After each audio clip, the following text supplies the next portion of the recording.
pessoal! Na aula de hoje, nós vamos continuar a descrição do sistema esquelético. Mais especificamente, vamos descrever os tipos de articulações. Uma articulação é o ponto de contato entre dois ossos, entre osso e cartilagem, ou então entre dente e osso. Então, de acordo com esse conceito, pessoal, vejam só. Nós podemos observar várias articulações nos nossos pés, pontos de contatos entre ossos, articulações entre os ossos da cabeça, as articulações nos nossos membros, aqui está representando a articulação do cotovelo, a região entre a maxila, a mandíbula e os dentes também formam articulações, articulações entre as cartilagens das nossas costelas e o externo e as próprias costelas.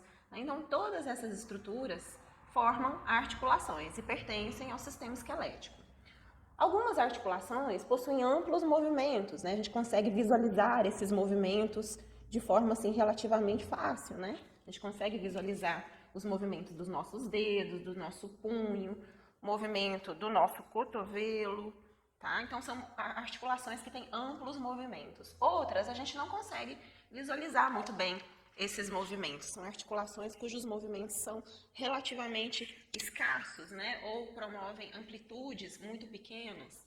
Entre os ossos da cabeça, a gente praticamente não vê movimento algum. Então, a gente consegue classificar as nossas articulações de acordo com a quantidade de movimento. Essa é uma classificação funcional. Dentro dessa classificação funcional, nós temos 3 grupos de articulações: as sinartroses, anfiartroses e diartroses. Uma sinartrose apresenta pouco movimento entre os ossos que se articulam, ou as estruturas que se articulam. Então, ela é praticamente imóvel. Um exemplo são as articulações formadas entre os ossos da cabeça ou do crânio. Também as articulações formadas entre os dentes e a maxila e a mandíbula. Então, a gente não observa muito movimento entre os ossos do nosso crânio, Pouquíssimo movimento na região dos dentes. Então, essas articulações, elas são classificadas como sinartroses. Uma anfiartrose é uma articulação semimóvel, ou seja, ela se movimenta um pouco mais do que uma sinartrose, porém, o movimento ainda é relativamente pequeno, não é muito amplo. Veja que aqui nós temos uma articulação entre o externo, as cartilagens costais e as costelas. Aqui nós temos um movimento relativamente pequeno nessa articulação, o que promove os movimentos respiratórios. Então, existe movimento, mas ele não é muito amplo. Um outro exemplo de anfiartrose é a articulação formada entre os corpos vertebrais e os discos intervertebrais, que pertencem à coluna vertebral.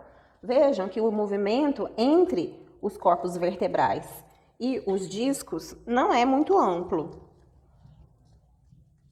Porém, a gente consegue uma amplitude aumentada de movimento na nossa coluna vertebral quando todos esses movimentos se somam, além dos movimentos dos processos articulares dessas vértebras, que pertencem a um outro grupo de classificação, que já a gente vai ver. E para fechar o grupo da classificação funcional, nós temos as diartroses. Uma articulação classificada como diartrose possui uma maior liberdade de movimento, desde movimentos muito amplos, como por exemplo a articulação aqui coxo-femoral, entre o osso do quadril e a cabeça do fêmur, como apenas deslizamentos, como esses observados entre os ossos do carpo. Mas vejam só, nós temos várias articulações no nosso corpo classificadas como diartroses e todas elas possuem um certo grau de movimentação. E essa movimentação geralmente é bem visível. Apesar de ser importante a gente entender o grau de mobilidade em uma articulação, a gente trabalha na anatomia muito mais com a classificação anatômica. Na classificação anatômica, a gente se baseia no tipo de material que se interpõe entre os ossos, ou as estruturas que se articulam. Então, dessa forma, na classificação anatômica, nós temos outros 3 grupos: as articulações fibrosas, as articulações cartilagíneas e as articulações sinoviais. E dentro desses 3 grandes grupos, nós vamos ter subgrupos de articulações fibrosas, cartilagíneas e sinoviais, que nós vamos começar a descrever agora. Vamos começar então com a descrição das articulações do tipo fibrosas. Nas articulações fibrosas, nós temos massas de tecido conjuntivo propriamente dito denso, não modelado, unindo as partes que formam a articulação. Vejam que aqui nós temos o rádio e a una, os dois ossos que ficam em paralelo na região do antebraço. Vejam que eles estão unidos por uma membrana de tecido conjuntivo. Essa é a membrana interóssea. Aqui nós temos a formação de uma articulação fibrosa. Quando a quantidade de tecido conjuntivo é muito grande, como aqui na membrana interóssea, e permite um certo grau de movimentação, nós vamos ter uma sindesmose. A sindesmose entre o rádio e a una é denominada de sindesmose radioulnar. Nós temos uma outra sindesmose na região da perna, entre a tíbia e a fíbula, também formada por uma membrana interóssea. Essa é a sindesmose tíbio-fibular. Alguns autores consideram o ligamento que une a face anterior e a face posterior do rádio e da una na porção distal, da articulação rádio-ulnar distal, também como uma sindesmose. Como as sindesmoses permitem um certo grau de movimentação entre as partes que se articulam, funcionalmente as sindesmoses podem ser classificadas como anfiartroses. O próximo subtipo de articulação fibrosa são as suturas. As suturas são formadas na região do crânio, entre os ossos, que se articulam. Observem que entre os ossos do crânio são formadas essas estruturas lineares. São sulcos bem diminutos, formados pela união dos ossos da cabeça, e entre esses ossos nós temos uma pequena quantidade de tecido conjuntivo. Algumas fibras, principalmente de colágeno, unindo os ossos do crânio.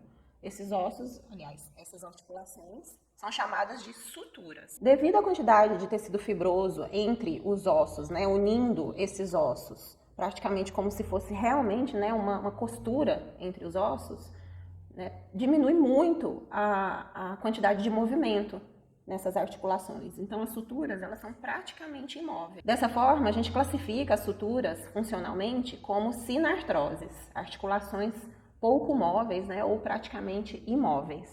É muito comum, com o envelhecimento, as fibras de colágeno, do tecido conjuntivo que forma as suturas, ossificarem, unindo os ossos por completo, processo que a gente denomina de sinostose, a fusão dos ossos.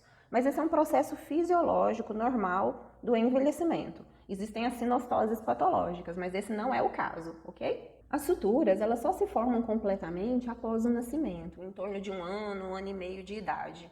É muito importante que isso aconteça porque entre os ossos, durante o parto, nós temos uma maior quantidade de tecido conjuntivo embrionário, chamado de mesênquima, que permite uma maior maleabilidade entre os ossos. Vamos visualizar isso em um outro modelo. Eu tenho agora um modelo de um crânio de um bebezinho, de um recém-nascido.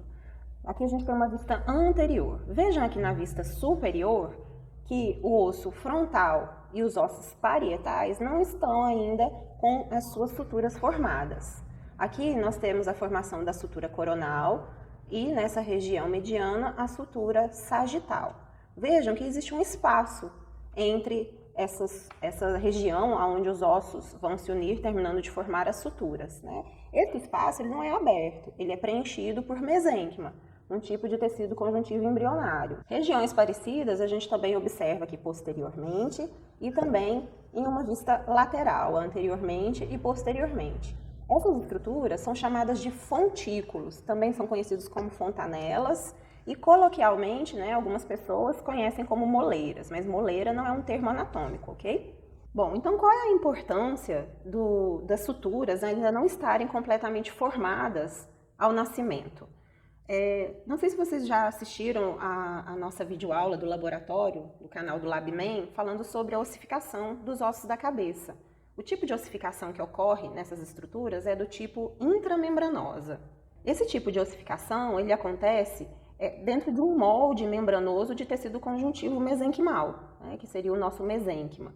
À medida que a ossificação progride, os ossos, principalmente os ossos planos da nossa cabeça, vão se tornando mais rígidos, Porém, ao nascimento, a gente ainda tem uma grande quantidade de mesênquima na região do crânio, permitindo uma certa maleabilidade para os ossos da cabeça, o que é importante para permitir o nascimento por um canal estreito, que seria o canal vaginal, e até mesmo, após o nascimento, o contínuo desenvolvimento do encéfalo, porque como os ossos ainda não estarão rígidos, o crescimento do encéfalo, né, vai permitir a expansão da cavidade craniana, acompanhando esse crescimento e evitando danos ao encéfalo, que está no interior da cavidade craniana. Portanto, pessoal, ao nascimento, tanto os ossos como a região de união entre os ossos ainda é muito rico nesse tecido conjuntivo mesenquimal. E nessas regiões onde os ossos ainda estão bem afastados entre si, a gente tem uma maior quantidade de mesênquima, formando as fontanelas ou os fontículos. À medida que a criança vai se desenvolvendo e esses ossos vão ossificando, essas regiões vão ser substituídas por tecido ósseo, né, e vão formar ou vão terminar de formar as suturas. Então, só por curiosidade, o fontículo mais anterior nessa região superior é o fontículo anterior. Na região posterior, entre o occipital e os parietais, nós temos o fontículo posterior. E nessa vista lateral, nós temos o fontículo anterolateral e, posteriormente, o fontículo posterolateral. Então, pessoal, em torno de 1 ano e meio de idade, 2 anos, vejam só, aqui uma vista superior, nós já não temos mais o fontículo anterior, né? Aqui o tecido conjuntivo já foi substituído por tecido ósseo, sobrando apenas uma pequena quantidade de fibras colágenas entre os ossos que se articulam, formando então, ou terminando de formar as suturas. Posteriormente, olha só, a gente também terminou de formar as suturas e também lateralmente, tanto anterior como posteriormente, a gente já não tem mais os fontículos, né? Nós temos o término da formação das suturas. E agora o crânio se torna mais rígido, mais resistente, né, para proteger o encéfalo que está lá dentro, ok? O último grupo que compõe as articulações fibrosas são as gonfoses. As gonfoses são as articulações formadas entre as raízes dos dentes e os ossos aonde eles se inserem, como as maxilas e a mandíbula. Nesse modelo, nós temos uma vista lateral de um corte sagital da mandíbula. Vejam que nós temos cavidades no interior desse osso, que são os alvéolos dentais. É nos alvéolos que as raízes dos dentes se encaixam. E essas raízes ficam presas nos alvéolos por meio de uma pequena quantidade de tecido conjuntivo, denominada de ligamento periodontal, ou apenas periodonto. Esse ligamento forma, juntamente com a raiz do dente e o osso, aonde ele se insere, uma gonfose. Alguns autores denominam a gonfose dentoalveolar também como uma sindesmose. Bom, pessoal, agora vamos iniciar a descrição do grupo de articulações cartilagíneas. O primeiro subgrupo desse grande grupo são as sincondroses. As sincondroses são formadas quando nós temos cartilagem hialina unindo as partes que se articulam. Então, um exemplo aqui são as cartilagens costais unindo o externo a uma boa parte das nossas costelas, né? Formando então a caixa torácica. Essas articulações, elas têm um pouquinho de mobilidade. Então, funcionalmente, elas são classificadas também como anfiartroses. A cartilagem hialina, ela tem esse aspecto meio que transparente e brilhante, né, o que confere a ela esse termo hialino, né, que significa brilhante e transparente. Tá? Então, tá aqui um exemplo de sincondrose. Nós temos no nosso corpo articulações que também são classificadas como sincondroses, que são temporárias. Essas articulações temporárias, que também são sincondroses, são formadas nas regiões de crescimento do nosso osso. Não é o caso aqui, a gente já tem um osso consolidado, né, já cresceu o suficiente, mas na região entre a diáfise de um osso longo e uma epífise, nós temos, durante o crescimento, um local formado por cartilagem hialina, é o disco epifisário. Esse disco ele é responsável pela continuação do crescimento do osso, no sentido do comprimento. Depois, quando esse disco, né, essa cartilagem hialina, é substituída por tecido ósseo e o osso consolida, forma a linha epifisária, ou linha epifisial, que é o que a gente tem aqui nesse modelo. O último grupo das articulações cartilagíneas são as sínfises. Na sínfise, as superfícies articulares que formam a articulação são interpostas por um disco de fibrocartilagem.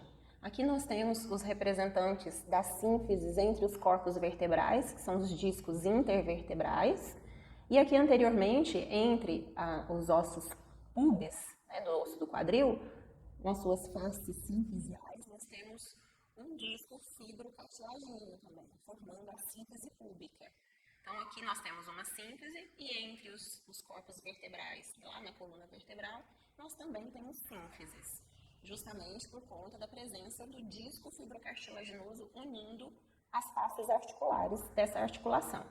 As sínteses, elas possuem um certo grau de mobilidade, não muito amplo, porém maior do que de uma sutura, por exemplo. Então, elas também são classificadas assim como as sincondroses, como anfiartroses. Enfim, pessoal, temos as articulações classificadas como sinoviais. Nessas articulações, nós temos, entre as partes que se articulam, uma cavidade articular. E essa cavidade, ela é lubrificada por um líquido, chamado de líquido sinovial. Esse líquido, ele permite o deslizamento entre as faces articulares, e aí dessa forma nós vamos ter vários graus de movimento nessas articulações, dependendo do subtipo de articulação aonde ela pode ser incluída dentro do grande grupo de articulações sinoviais. Todas as articulações sinoviais, por apresentarem um maior grau de mobilidade, seja ela qual for, dentro de um subgrupo, elas funcionalmente podem ser classificadas como diartroses. Antes da gente descrever os subtipos de articulações sinoviais, é importante a gente entender quais são os componentes que a gente vai observar na maioria ou em todas as articulações sinoviais. Aqui nós temos a epífise distal do húmero e a epífise proximal da úna, e parte do seu corpo. Observem que nós temos uma articulação nessa região. E vejam que aqui a gente tem a possibilidade de executar os movimentos de flexão e extensão nessa articulação.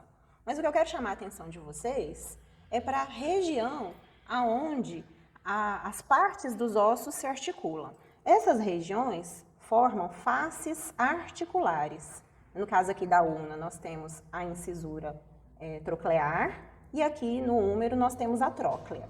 Essas estruturas são superfícies articulares. Então vejam, é o local aonde forma a articulação. Vejam que as superfícies elas ficam separadas por uma cavidade, por um espaço relativamente diminuto. É nesse espaço que nós vamos encontrar o líquido sinovial. Mas vejam que as estruturas, as faces, elas ficam relativamente soltas ou separadas uma da outra. Então a gente precisa de estruturas unindo os ossos para estabilizar essa articulação. Então, quais são as estruturas que unem os ossos, ajudando na estabilização da articulação? A primeira delas é a cápsula articular. É uma estrutura de tecido conjuntivo que une, que junta ou que mantém juntinhas as partes dos ossos que formam as articulações. Então vejam, a gente consegue visualizar aqui que é uma estrutura bem fibrosa, tecido conjuntivo formando a cápsula, tá? E ela então vai unir, vejam só, aqui a gente tem o início da cápsula lá na epífise distal do húmero, unindo as epífises proximais aqui da úna, do rádio, aliás, e da úna, formando o complexo da articulação do cotovelo, ok? As outras estruturas que são responsáveis também por estabilizar a articulação, elas na verdade vão reforçar a cápsula articular, que são os ligamentos.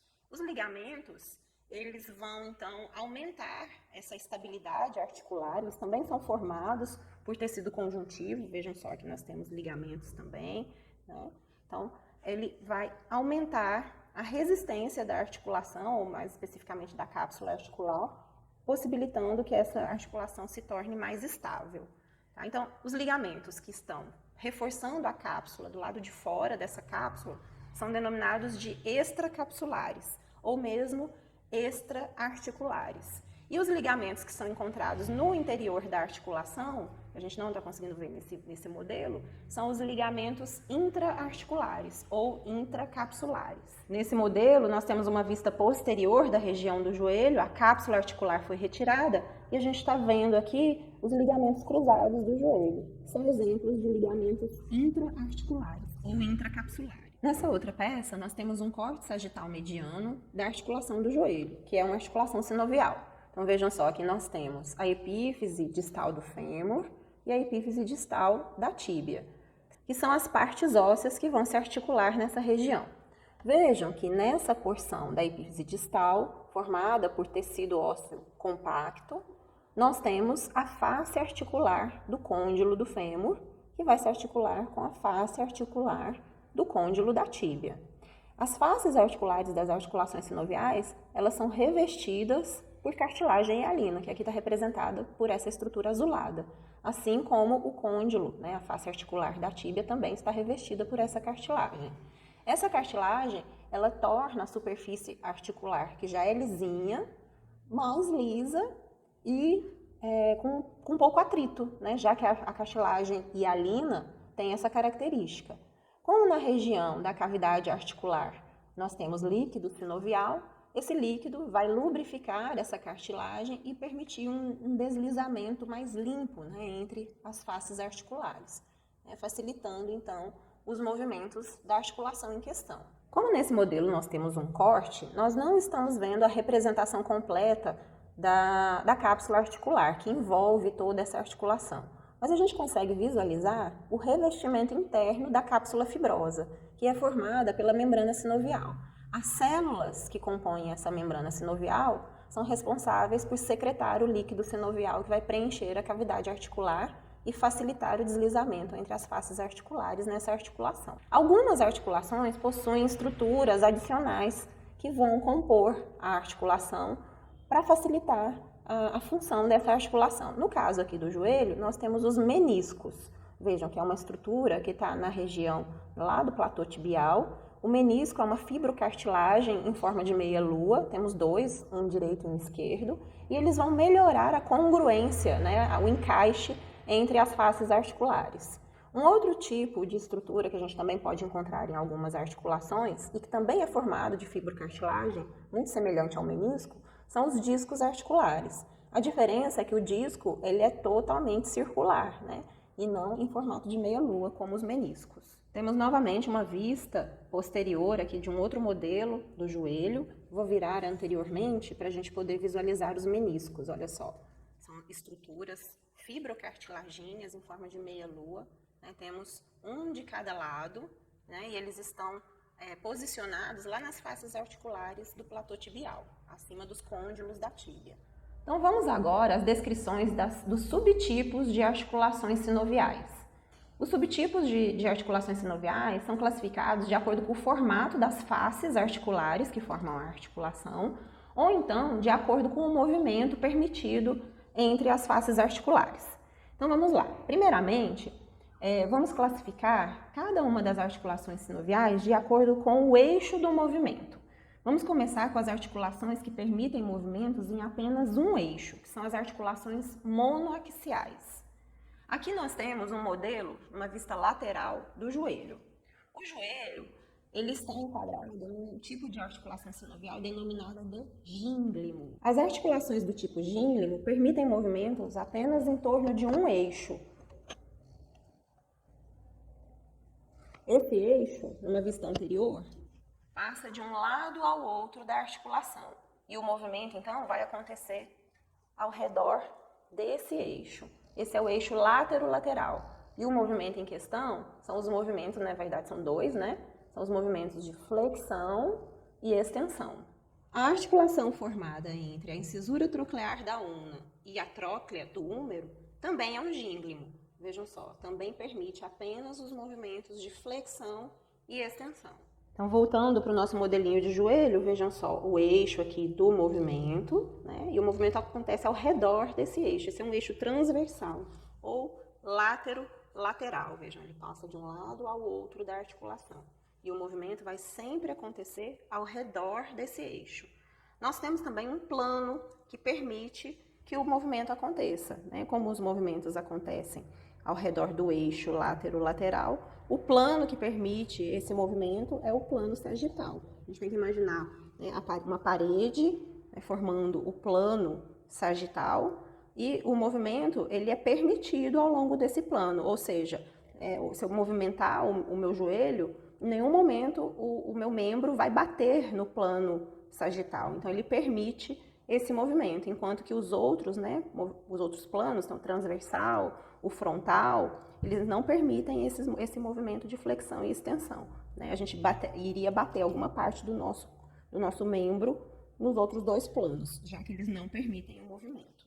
A próxima articulação sinovial, que também é monoaxial, esse movimento que acontece ao redor de ângulos, é a articulação trocoide. Aqui eu tenho uma vista anterior das articulações entre o atlas, a primeira vértebra cervical, e o áxis, a segunda vértebra cervical. Vamos dar uma olhadinha numa vista superior dessas estruturas. Então, nós temos agora uma vista superior da região formando as articulações entre o atlas e o áxis. Nessa região mais anterior, relacionada ao arco do atlas, nós temos, na verdade, o arco anterior do atlas, nós temos a formação de uma articulação mediana entre o arco do atlas e o dente do áxis. Essa estrutura, né, proeminente, que forma um processo elevado nessa parte anterior do áxis. Vejam que nós temos uma articulação nessa região. Essa articulação permite o movimento de rotação da cabeça, tá? Então, esse movimento, ele acontece ao redor de um eixo longitudinal. Então, nesse sentido aqui, ó. E apenas esse movimento acontece nessa articulação. Isso caracteriza uma articulação trocoide, né? Permite movimentos de rotação ao redor de um eixo longitudinal. Outra articulação que é classificada como trocoide é entre a incisura radial da ulna e a cabeça do rádio. Vejam, tem a formação aqui da articulação radiolar proximal. Essa articulação realiza um movimento de rotação, que vai promover os movimentos de pronação e supinação do antebraço. Então, aqui nós temos também uma articulação do tipo trocoide. Agora, vamos às articulações que possuem movimentos em dois eixos, são as articulações biaxiais. A primeira delas é a articulação do tipo elipsoide. Nessa articulação, as faces articulares que formam a articulação têm um formato de elipse. Então, vejam só, aqui nós temos a epífise distal do rádio e os ossos do carpo com quem ele forma a articulação. Vejam que nós temos o formato de uma elipse. Algum tempo atrás, essas articulações também eram conhecidas como condilares, mas o termo mais correto hoje em dia é elipsoide. As articulações entre as falanges proximais e as cabeças dos metacarpos também são elipsoides. Essas articulações, elas permitem os movimentos de flexão e extensão, adução e abdução, portanto, ao redor de dois eixos. Então, elas são biaxiais. O próximo tipo de articulação biaxial são as articulações selares. Selar porque a articulação forma algo muito parecido com um cavaleiro sentado em uma sela de cavalo. Tá? O exemplo aqui é a base do primeiro metacarpo, né, que está relacionado com o polegar, e o osso trapézio, que forma o carpo. A face articular do trapézio seria a sela do cavalo e a base do primeiro osso metacarpal, né, se encaixa nessa sela como se fosse um cavaleiro, ok? Então essa é uma articulação do tipo selar. Ela é biaxial porque também permite os movimentos de flexão e extensão, adução e abdução, portanto ao redor de dois eixos. Vamos agora às articulações do tipo esferoides. Essas articulações são articulações triaxiais, porque permitem movimentos amplos ao redor de três eixos. O nosso exemplo aqui é a articulação formada entre a cabeça do fêmur, bem esferoide, né, que se articula com o acetábulo do osso do quadril. Nós temos aqui movimentos de flexão, extensão, adução e abdução, e os movimentos de rotação interna e rotação externa. Além disso, as articulações esferoides permitem o amplo movimento de circundução, né, que é a somatória de todos os movimentos básicos. Então, nós temos aqui uma articulação triaxial, esferoide por conta do formato esferoide de uma das suas superfícies articulares. Um outro exemplo clássico de articulação do tipo esferoide é a articulação glenohumeral, formada entre a cabeça do húmero e a cavidade glenoidal da escápula. Então, nós temos aqui uma outra articulação do tipo esferoide, também com alto grau de movimento. E para finalizar a nossa aula sobre articulações, vamos às articulações do tipo planas, né? As sinoviais planas. Essas articulações são formadas por superfícies articulares bem planas. Elas permitem movimentos de deslizamentos apenas. O grau de mobilidade é bem pequeno, já que as suas cápsulas articulares são bem firmes, mas os deslizamentos podem acontecer em várias direções. Vocês estão conseguindo ver aí no vídeo? Olha só. Né? Então, aqui nós temos também articulações planas. Então, entre os ossos do carpo, entre os ossos do tarso, aqui na região da coluna vertebral, nessa parte mais posterior, olha só, entre os processos articulares vertebrais, nós temos também articulações planas, então são sinoviais, permitem um certo grau de deslizamento, e esses movimentos vão se somar com os movimentos das síntese formadas aqui entre os corpos vertebrais, para permitir um alto grau de mobilidade para a coluna vertebral. Um outro exemplo aqui de articulação plana entre o acrômio e a extremidade acromial da clavícula, vejam só, nós temos a formação também de uma articulação plana nessa região.